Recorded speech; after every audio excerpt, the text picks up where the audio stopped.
살아가는 아름다운 신앙간증 오직 주만이의 김명인입니다. 요즘 트렌드 중에 빼놓을 수 없는 것이 건강한 몸매를 가진 몸짱이죠. 이 몸짱이 되려면 먹는 것도 마시는 것도 조절해야 하지만요. 꼭 해야 하는 것이 있습니다. 땀을 흘리고 힘든 운동을 해야 멋진 근육과 몸매가 만들어지는데요. 하나님의 몸짱이 되기 위해서는 무엇이 필요할까요? 말씀과 기도, 찬양 이런 것들과 함께 이 세상을 이겨나가는 믿음이 필수가 아닐까 생각합니다. 믿음으로 세상을 이긴 아름다운 우리 이웃들의 이야기, 아름다운 신앙간증 프로그램 오직 주만이. 네, 오늘도 믿음의 사람들이 들려주는 멋진 이야기들이 준비되어 있습니다. 먼저 스튜디오에 함께하신 방청객 여러분 소개해드릴게요. 춘천 한마음교회 성도님들입니다. 반갑습니다.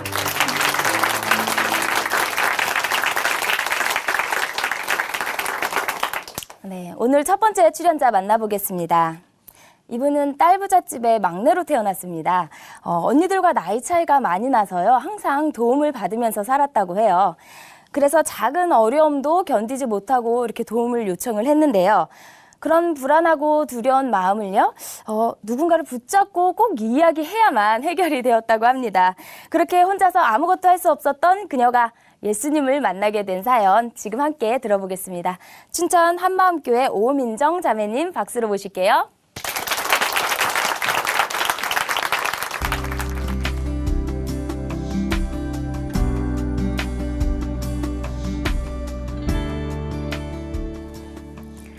안녕하세요. 저는 춘천 한마음교회 오민정입니다.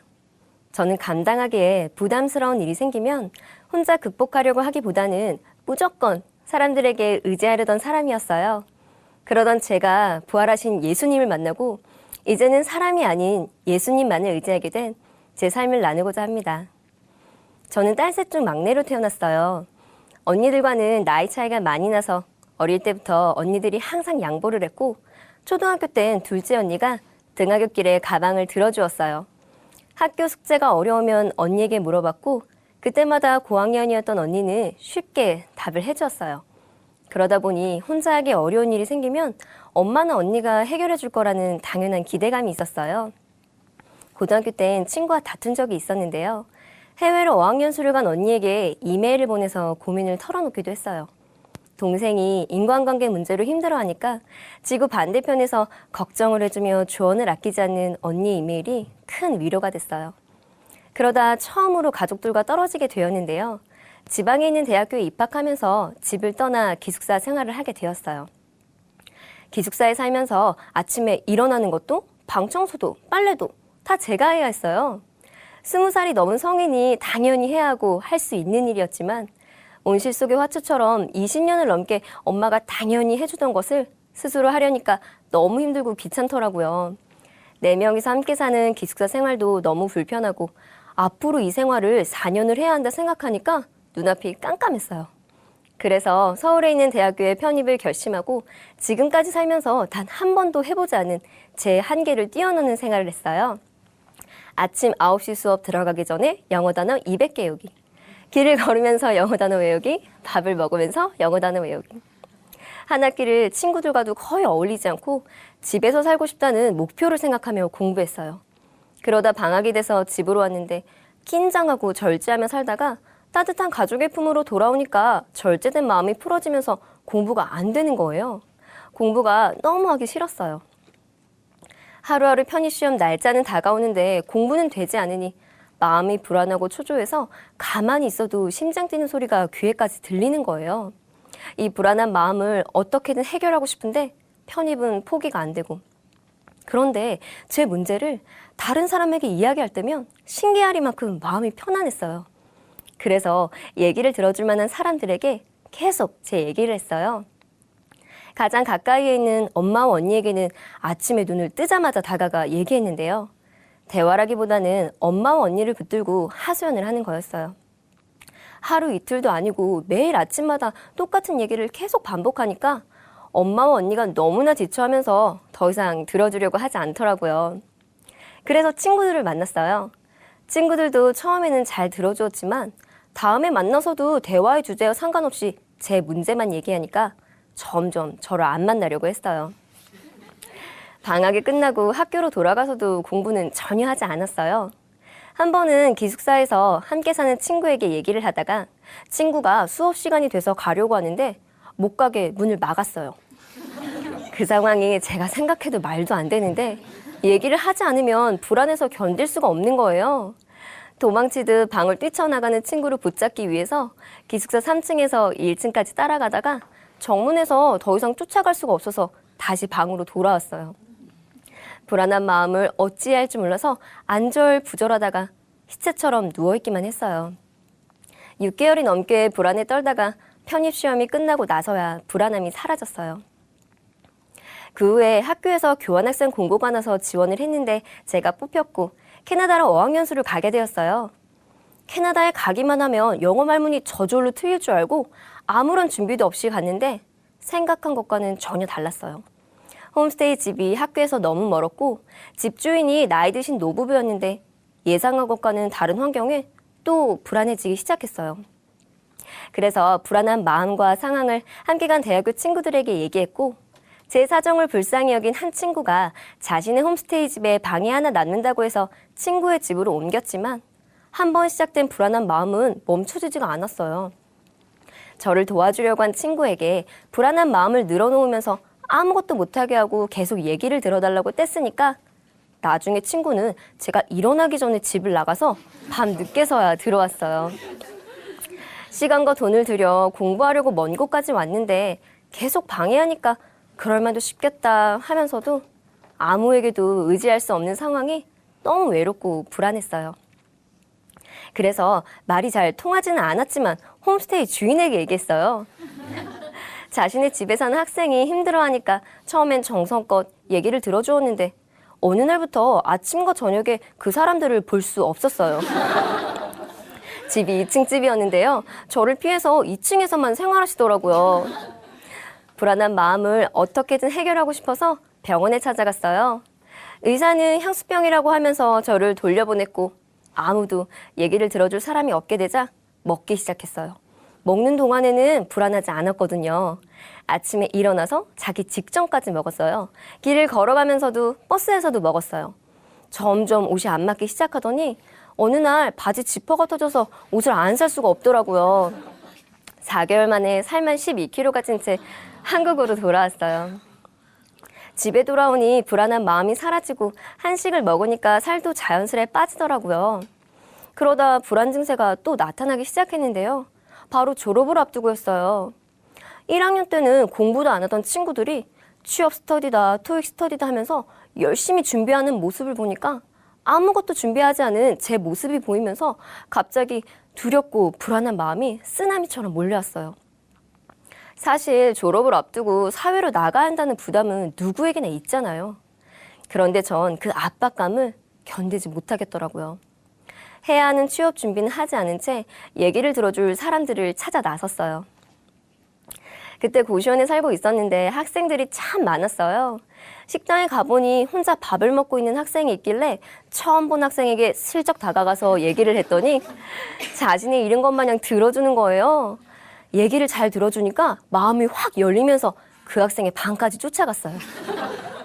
그 후에 고시원에 가기만 하면 그 학생의 방을 기웃거렸어요. 처음 몇 번은 얘기를 들어주었지만 시험 기간에도 들어달라고 하니까 나중에는 고시원에서도 학교에서도 저를 모른 척 하더라고요.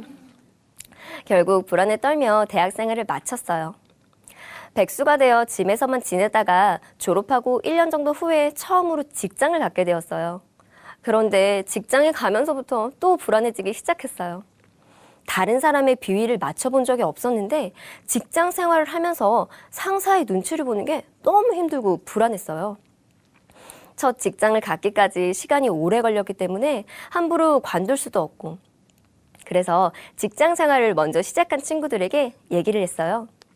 친구들은 자신들도 사회생활이 힘들다고 하면서 누구나 힘들지만 견디고 있다고 했어요.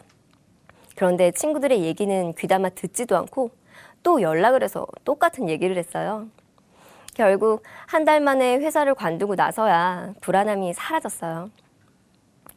계속 집에만 있을 수가 없어서 이력서를 냈는데 면접을 보러 오라는 거예요. 기쁘기도 했지만 면접을 보는 것 자체가 너무 불안해서 면접 당일까지 갈지 말지 고민하다 결국 엄마한테 같이 가자고 했어요. 그때 엄마가 둘째 언니 아기를 봐주고 있었는데요.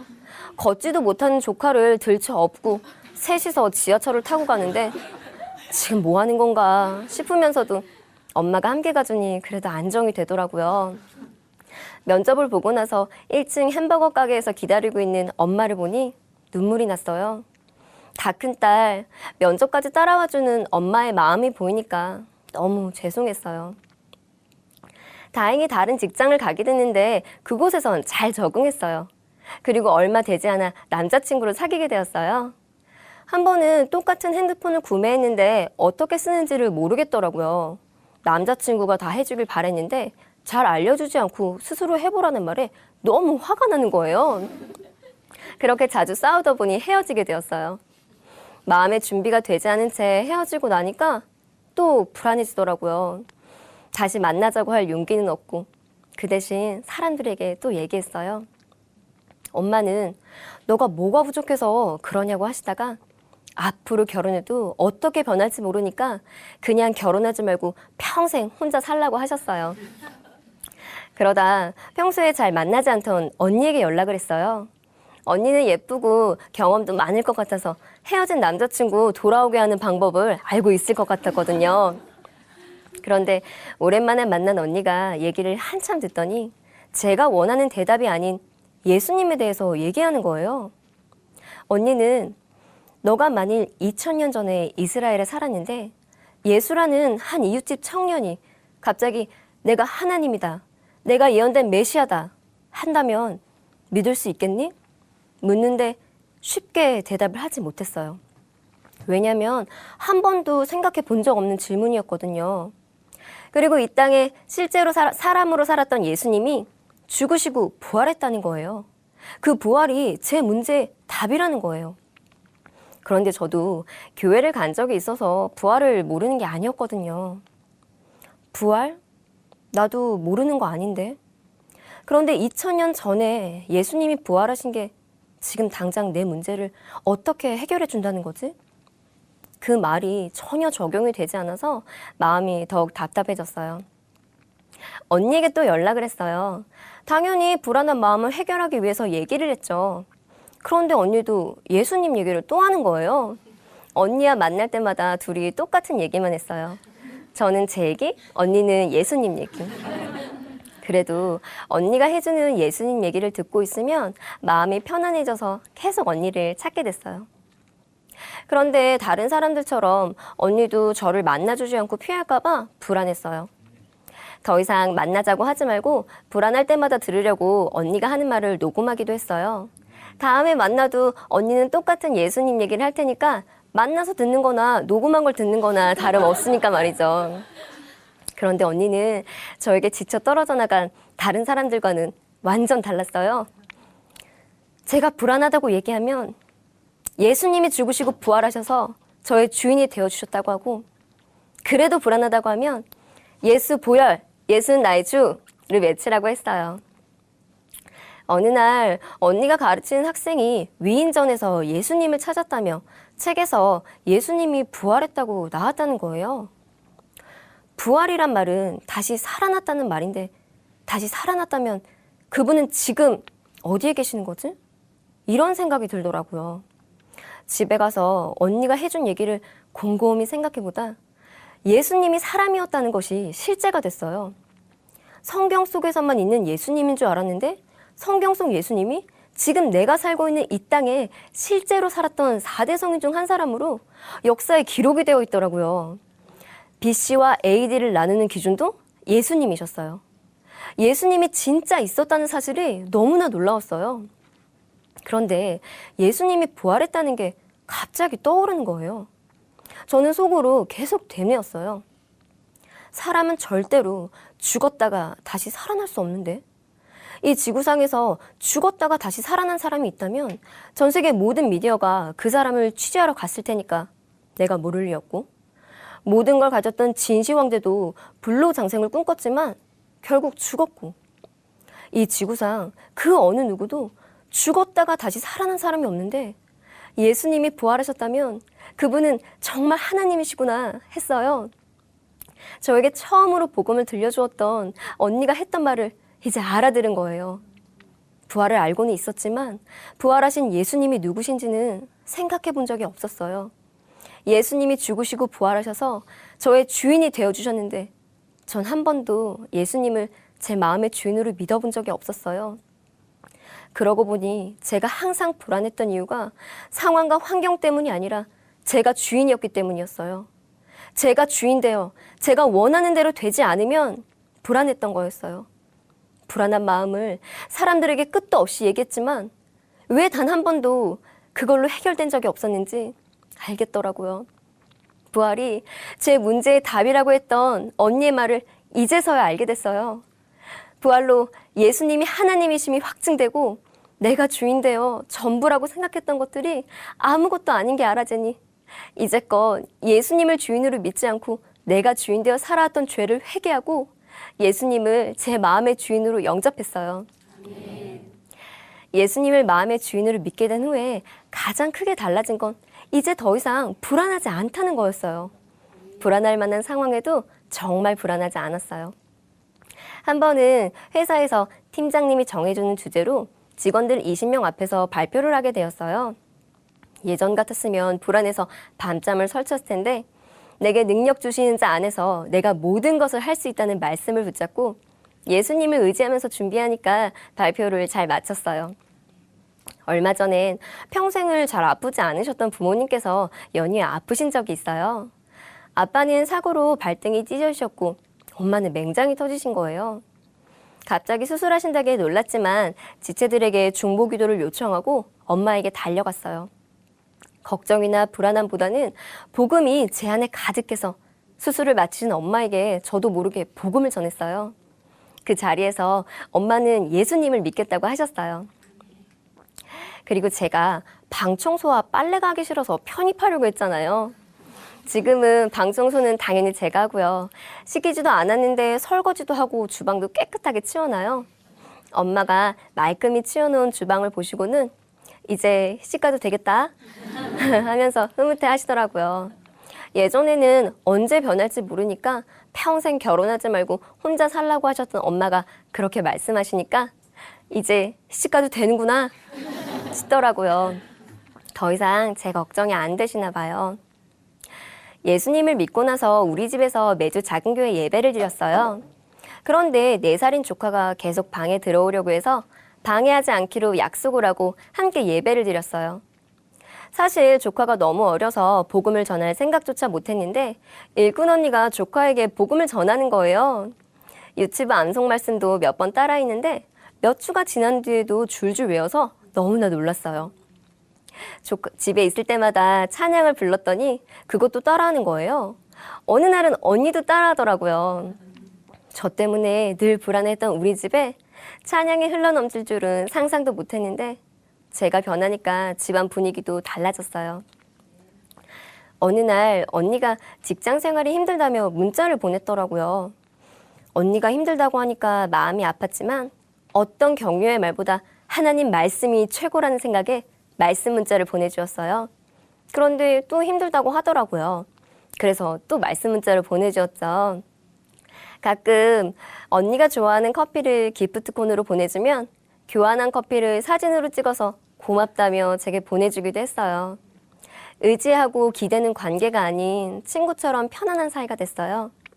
가족들에게 늘 받기만 하고 내 얘기만 들어주길 원했었는데 예수님이 주인이다 보니 자연스레 내가 아닌 가족들을 돌아보게 되더라고요. 한 번은 친구들이 제 생일을 축하해준다고 모였어요. 한참 신나게 얘기하고 있는데 예전과 다르게 정말 기뻐 보인다는 거예요. 그래서 예수님이 주인이라 기쁜 거라며 복음을 전했더니 다음날 친구의 메신저 대화명이 예수보혈로 바뀌었더라고요. 직장에서는 팀장님이 항상 웃고 먼저 인사하는 게 너무 보기 좋다며 단정한 옷 스타일도 마음에 든다고 하셨어요. 예수님을 주인으로 믿지 않았다면 이런 말은 절대 들을 수 없었을 거예요. 그리고 제가 예전에 모르는 사람한테 말을 참 잘 걸었잖아요. 그것이 장점이 되어 복음을 전하는 데 쓰이더라고요.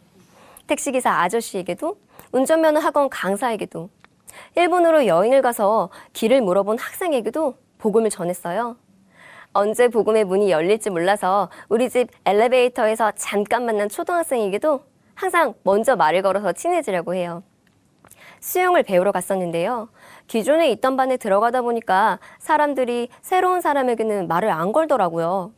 그래서 제가 말을 걸었죠. 한 언니와는 틈틈이 수다를 떨었더니 수영 강사가 원래 알고 지내던 사이냐고 물어볼 정도로 친하게 되었어요. 열심히 수영을 배우고 나서 언니와 함께 떡볶이도 먹고 커피도 마시면서 복음을 전했어요. 언니는 취업과 결혼에 대한 고민이 있었는데요. 하나님께서 저를 언니에게 보내주신 것 같다면서 기뻐했어요. 예전에는 저의 불안함을 해결하기 위해서 사람들에게 말을 걸었지만 이제는 복음을 전하기 위해서 말을 걸 때마다 제 안에서 기쁨이 넘치고 예수님 안에서는 나의 모든 것이 쓰이는구나 싶어서 너무 감사했어요. 저는 예수님을 주인으로 믿지 않았다면 인생을 살면서 누구나 한 번은 겪는 당연한 문제들 앞에서 평생을 불안해하고 다른 사람들까지도 힘들게 하며 살았을 거예요. 하지만 이제 누구에게도 불안하다고 얘기하지 않아요. 왜냐면 정말로 불안하지 않거든요. 평강의 왕이 저의 주인 되시니 불안하지가 않은 거예요. 어떤 상황에서도 흔들리지 않는 확실한 증거, 예수님이 부활하셨으니까요. 저는 부활하신 예수님만 붙들고 예수님 만나는 그날까지 주를 위해 달려갈 거예요. 저의 끝도 없는 불안함을 끝장내주신 예수님, 사랑합니다. 감사합니다.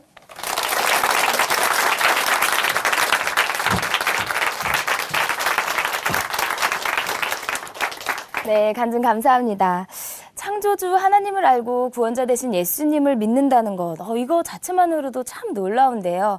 그런데 그 하나님께서 우리의 삶을 개입하시고 또 우리를 인도해 주시기 위해서 보혜사 성령님을 우리에게 보내주셨다는 그 사실이 정말 또 다시 한번 놀라게 됩니다. 네, 세상을 겁내고 불안해하던 자매님이 이제는 성령의 인도하심을 따라서 예수님을 주인으로 믿고 변화가 되었는데요. 네, 이제는 반석이신 예수님 안에서 더욱더 멋진 삶을 살아가시기를 기대합니다. 우리 오민정 자매님께 다시 한번 화이팅 박수 보내드릴게요.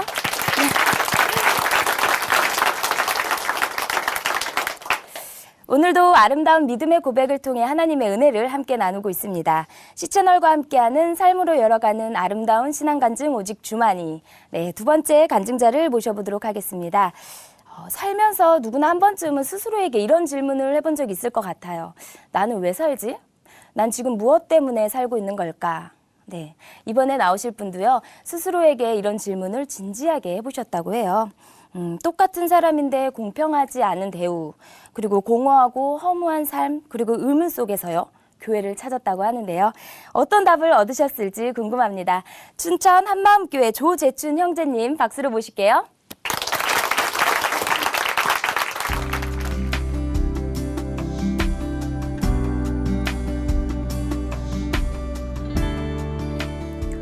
안녕하세요. 춘천 한마음교회 조재춘입니다. 저는 삶의 이유를 몰라서 죽지 못해 살았던 사람이었는데요. 부활하신 예수님을 만나고 사는 이유를 정확히 찾게 된 간증을 나누고자 합니다. 어린 시절 어머니께서 하숙집을 하셨기 때문에 저희 집은 늘 고등학생 형들과 군인 아저씨들이 많았어요. 그러다 보니 집안에서는 기타 소리와 TV 소리가 늘 끊이지 않았는데요. 매일 저녁마다 마당에 모여서 하숙가는 형들과 군인 아저씨들과 함께 춤추고 노래를 부르며 놀았어요. 그래서 저는 자연스럽게 동요보단 유행가를 더 잘 불렀습니다. 그때 당시 유행했던 노래가 저 푸른 추억 위에 라는 노래였어요. 이런 가정 환경 때문인지 저는 사람들과 잘 친해졌고 친구를 참 좋아했습니다. 중학교 3학년 때는 고입시험에 떨어진 친구를 위로한답시고 함께 서울로 가출해서 구두 닦기를 한 적도 있어요. 찍새라고 구두 닦으세요 하며 구두를 모아오는 일이었습니다. 그리고 고등학교 3학년 겨울방학 때는 친구와 함께 누나네 집 지하실에서 맥주를 짝으로 사다 놓고 마시며 밤새 놀았던 적도 있었습니다. 친구는 제 인생에서 결코 빼놓을 수 없는 존재였고 친구와 함께 노는 시간은 가장 행복한 순간이었어요. 이렇게 친구와 어울려 놀면서 학창 시절을 보냈어요. 그러다 보니 대학 시험에 떨어지고 말았습니다. 부모님께서는 어려운 형편에도 재수를 할 수 있도록 해주셨지만 저는 학원비로 친구들과 함께 신나게 놀면서 허송세월을 보냈습니다. 결국 대학에 들어가지 못했어요. 재수를 실패하고 바로 영장이 나오더라고요. 친구들이 다 군대를 가길래 저도 아무 생각 없이 군대를 갔습니다. 군 복무를 마치고 친구들이 함께 돈 좀 벌어보자고 하더라고요. 그래서 친구 5명과 함께 무작정 부천으로 갔습니다. 부천에 있는 봉제공장과 사출공장에서 일하면서 사는 것이 장난이 아닌 것을 알게 되었어요. 정말 작업 환경과 생활 여건이 너무도 열악했거든요. 매섭게 추운 1, 2월에 난방도 안 되는 여간방에서 이불만으로 버티면서 매일매일 오들오들 떨며 잠을 자야 했습니다. 식사는 아침은 라면, 점심은 공장에서 주는 밥, 저녁은 또 라면이었습니다. 사출 공장은 아주 허름한 슬레이트 건물이었어요. 2교대 근무였기 때문에 한 주는 낮 12시간, 한 주는 밤 12시간 단순 노동을 하는데 너무 힘들어서 돈이고 뭐고 그냥 나온 적도 있습니다. 이렇게 친구들과 힘겹게 지내던 어느 날 지인의 소개로 인테리어 사무실에 들어가게 되었는데요. 처음 나간 공사 현장이 서울에 있는 유명한 호텔이었습니다. 그곳의 주변 환경은 화려해서 봉제공장과 사출공장이 있던 곳과는 너무 다르더라고요.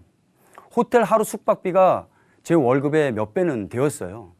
제가 아둥바둥 일해서 번 돈이 고작 어떤 사람의 하루 숙박비도 안 된다는 현실이 너무 답답했습니다.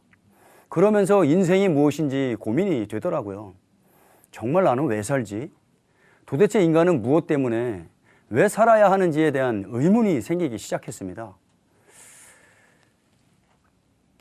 이런 고민이 생겼지만 답이 없는 상황에서 그저 되는 대로 살아왔습니다. 그렇게 시간이 흘러 작은 매형의 건축사인 작은 매형의 사무실에서 일하게 되었어요. 그러던 어느 날 고등학교 실습생에게 왜 사는지를 물어보게 되었습니다. 너 왜 사니? 그 실습생은 저의 대답에 조금의 망설임도 없이 바로 대답하더라고요. 죽지 못해 사는데요. 아, 죽지 못해 사는구나. 이게 정답 같았어요. 어느 날 길을 걷다가 오고 가는 사람들을 보며 뭐가 그리 바쁜지 라는 생각과 함께 문득 인생은 시한부 인생이구나. 그래서 죽음이 정해져 있기 때문에 사람들이 아둥바둥 산다는 생각이 들었습니다. 만약 사람이 영원히 산다면 이렇게 살지는 않을 텐데 인생이 참 공허하고 허무하다는 생각이 들었습니다. 이런 생각이 들자 초등학교 시절 친구 따라 몇 번 나갔던 교회에서 들었던 기독교의 부활이 생각났습니다. 그러면서 기독교는 사람이 만들어낸 종교가 아니라 역사라는 생각이 스치면서 나도 언젠가는 교회를 한번 나가야겠다고 마음을 먹게 되었습니다. 결혼을 하고 집 근처 교회를 다니기 시작했어요. 하지만 제 신앙은 하나의 종교 생활에 지나지 않았습니다. 저는 흔히 말하는 썬데이 크리스천이었어요.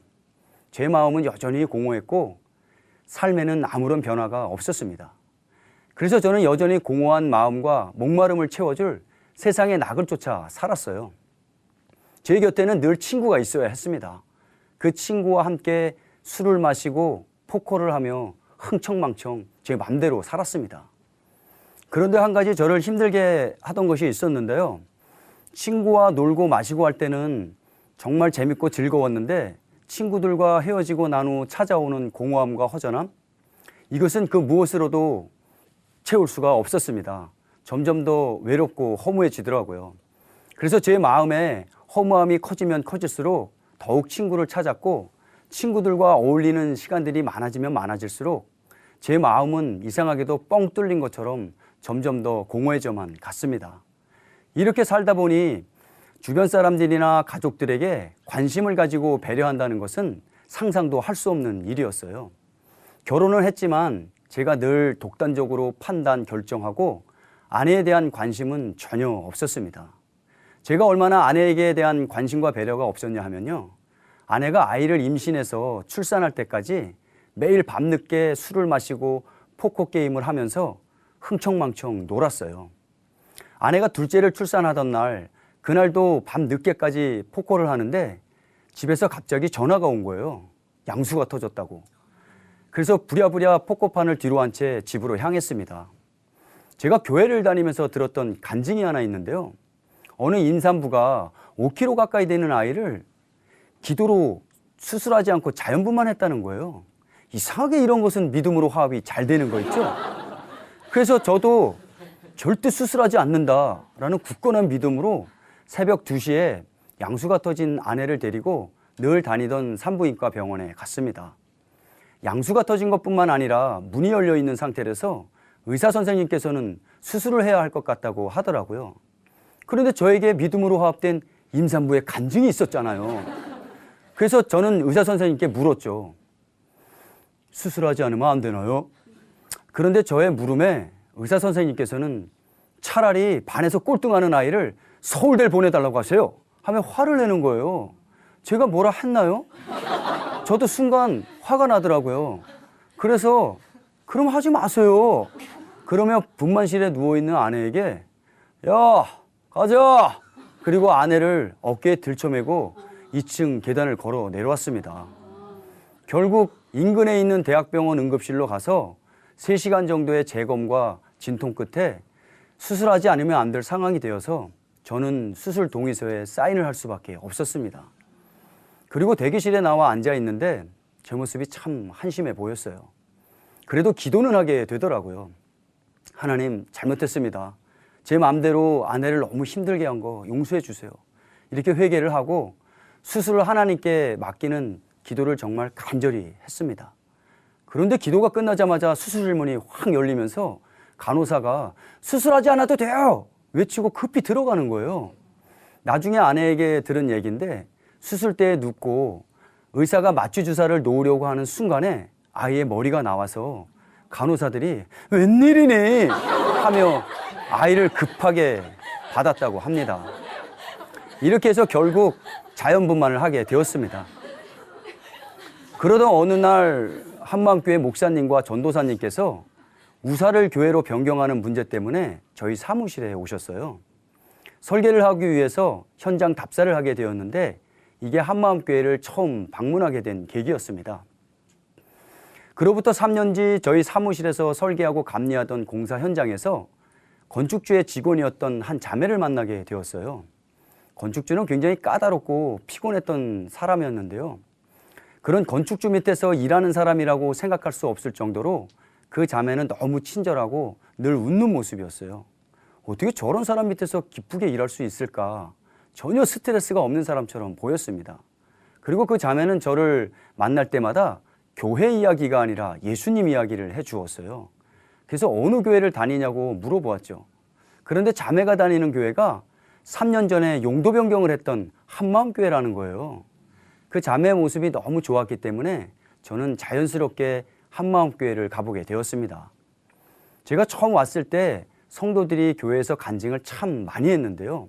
특히 구원에 대한 간증은 마치 긴 어둠의 터널을 빠져나온 것 같은 참으로 놀라운 감동과 눈물의 간증들이었어요. 그런데 그런 간증을 많이 듣다 보니 저는 구원에 대한 확신을 제 감정과 느낌에서 찾아보려고 용을 썼었습니다. 어떻게 하면 내 죄가 용서받았다는 확신을 가질 수 있을까 너무 고민이 되었습니다.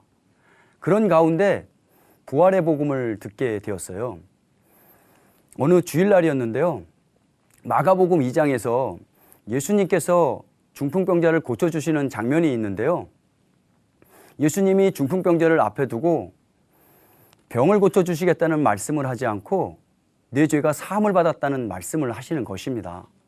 옆에서 듣고 있던 서기관들이 어떻게 하나님도 아니면서 죄를 사해 주냐고 비난을 합니다. 그러자 예수님께서 내가 죄를 사하는 권세가 있다는 것을 믿게 해주겠다고 하시면서 중풍병자에게 일어나 내 상을 가지고 집으로 가라 하시니 중풍병자가 일어나 걸어 나가는 거예요. 아마도 그 자리에 있던 사람들 모두 다 예수님이 죄를 사하는 권세가 있다는 것을 믿지 않을 수 없었을 것입니다. 그런데 이것과 마찬가지로 하나님은 성경에 나오는 모든 믿을 수 없는 사실들, 보이지 않는 모든 것을 눈에 보이는 증거, 부활로 믿게 하셨다는 거였어요. 뒤이어 목사님께서는 이런 말씀을 하셨습니다. 그리스도께서 다시 사신 것이 없으면 너희의 믿음도 헛되고 너희가 여전히 죄 가운데 있을 것이요. 이 말씀을 듣는 순간 알게 되었어요. 만일 예수님이 부활하셨다면 예수님은 정말 하나님이 맞구나. 그냥 알아졌습니다. 부활하신 예수님은 바로 하나님이셨어요. 그리고 예수님이 십자가에서 흘리신 피는 바로 하나님의 피였던 것이었습니다. 그러므로 예수님의 피는 저의 모든 죄를 충분히 용서할 수 있는 것이었습니다. 저는 이제 더 이상 눈에 보이지 않는 죄사함을 느껴보려고 할 필요가 없어졌어요. 예수님이 정말 다시 살아나셨다면 이미 죄가 사해진 것이었습니다. 하나님이신 예수님께서 저의 죄를 위하여 죽으셨다는 것은 정말 엄청난 사랑이었고 저를 굴복시키기에 충분했습니다. 저는 비로소 내가 주인되어 내 마음대로 살았던 죄를 회개하게 되었고 부활하신 예수님을 나의 주인과 나의 하나님으로 마음에 믿게 되었습니다. 그러다가 IMF 때문에 설계 사무실을 그만두고 교회 지체가 운영하는 약국에서 근무를 하게 되었어요. 주일날 예배를 마치고 형제들과 축구를 하다가 다리에 부상을 입게 되었습니다. 처음에는 약간의 근육통과 타박상일 것으로 생각했던 다리의 통증이 그 다음날 약국에 출근을 했는데도 점점 심해져 가는 것이었어요. 병원에 가서 물리치료를 받았는데도 아픈 증상은 낫지를 않는 거였습니다. 시간이 지나면 나아질 것으로 생각했던 통증이 날이 갈수록 심해졌고 급기야 허리까지 아파왔습니다. 그러면서 여러 병원과 한의원까지 다니며 치료를 받아보았지만 원인조차 알 수가 없었습니다. 매일 저녁 집에서 물리치료를 하면서 찜질에 화상을 입기도 했지만 통증은 잠을 이룰 수 없을 정도로 심해져만 갔습니다. 정말 몸과 마음이 많이 지치고 힘들었어요. 그러던 어느 날 누나가 어떤 정형외과를 한번 가보라고 하더라고요. 그래서 바로 그 다음날 그 병원을 방문했어요. 그동안의 자초지종과 저의 모든 증상을 말씀드렸습니다. 저의 이야기를 다 들은 의사 선생님께서는 피검사를 한번 해보자고 하면서 강직성 척추염이라고 처음 들어보는 병을 말씀해 주시더라고요. 이 병은 퇴행성 류마티스 관절염으로 현재까지는 발병 원인도 모르고 치료 방법도 없는 불치병이라는 거예요.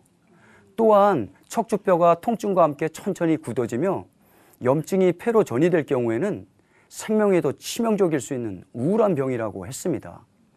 그리고 일주일 후에 피 검사 결과가 나오니까 우선 진통제를 먹으면서 기다리라고 했습니다. 정말 강직성 척추염이 아니길 간절히 기도했어요.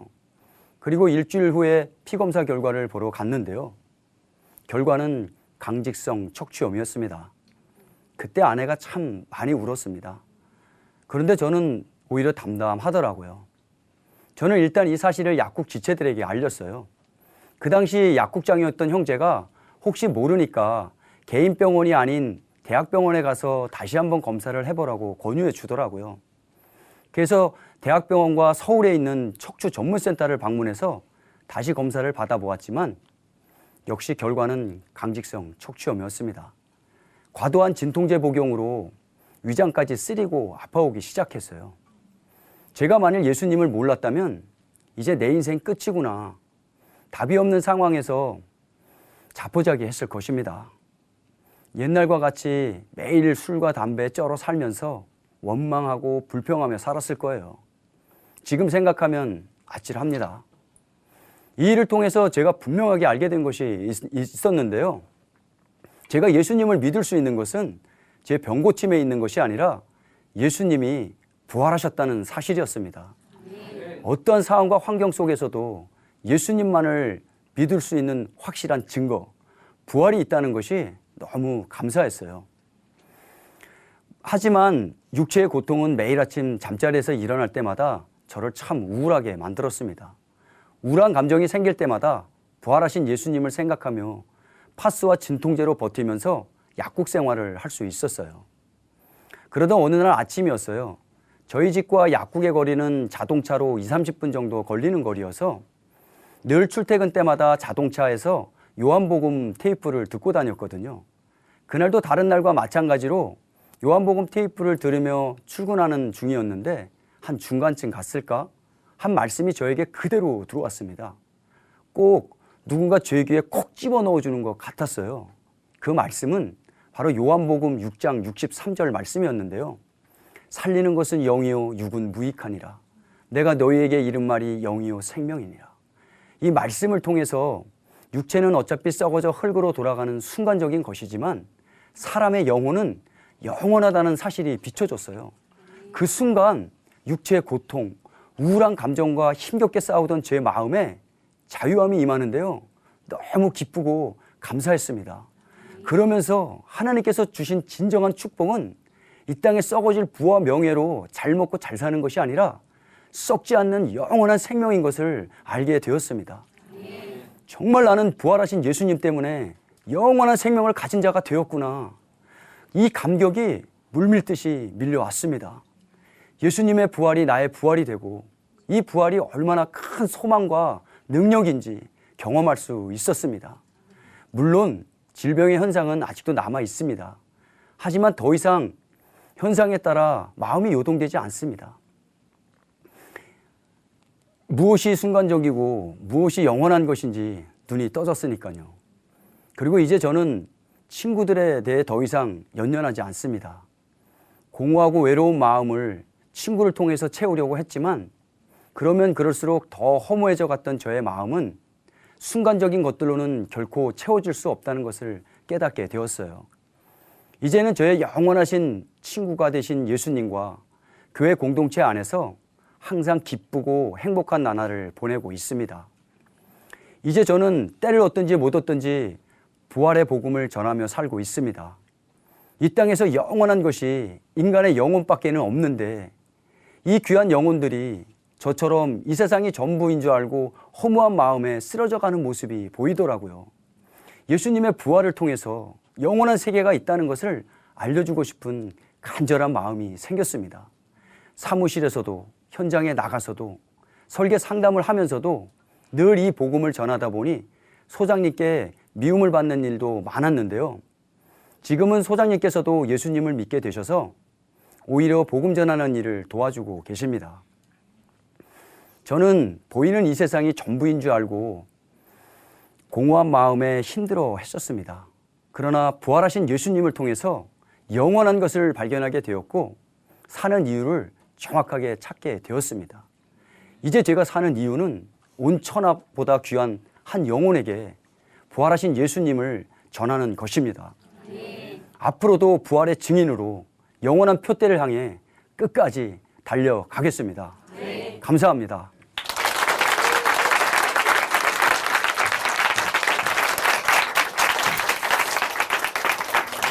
네, 조재춘 형제님 간증 감사합니다. 마태복음 11장 28절에서 30절에는 이런 말씀이 있죠. 수고하고 무거운 짐진 자들아 다 내게로 오라. 내가 너희를 쉬게 하리라. 나는 마음이 온유하고 겸손하니 나의 멍에를 메고 내게 배우라. 그리하면 너의 마음이 쉼을 얻으리니 이는 내 멍에는 쉽고 내 짐은 가벼움이라 하시니라. 아멘. 네. 예수님을 만나야 하는 이유 바로 여기 있지 않을까 싶습니다. 많은 사람들이 정말 열심히 부지런히 살아가고 있지만요. 사실 인생의 끝이 어딘지 모릅니다. 네, 조재춘 형제님이 간증하셨던 것처럼요. 바쁘게 살지만 죽지 못해 사는 시한부 인생으로 표현할 수 있을 텐데요. 부활의 예수님을 만나서 이분을 주인으로 모시고 같이 동행해야 함을 형제님의 간증을 통해서 다시 한번 깨닫게 되었습니다. 조재춘 형제님 간증 감사합니다. 하나님으로 인해 변화한 삶의 고백이 있는 간증 프로그램 오직 주만이. 네, 오늘은 여기까지인데요. 지금까지 함께해 주신 춘천 한마음교회 성도 여러분, 시청자 여러분 감사합니다. 이 시간 찬양 올려드리면서 마무리하겠습니다. 오늘 찬양해 주실 분은 지혜민 자매님이고요. 찬양 제목은 회개합니다. 오늘도 하나님 은혜 가운데 풍성한 하루 보내세요. 감사합니다.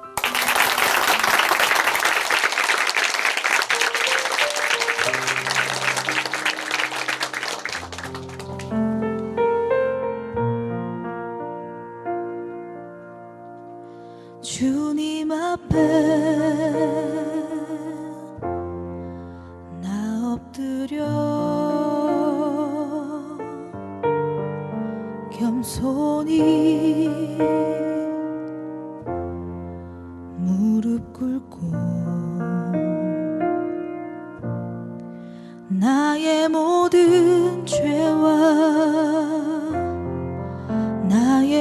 모든 허물 주님께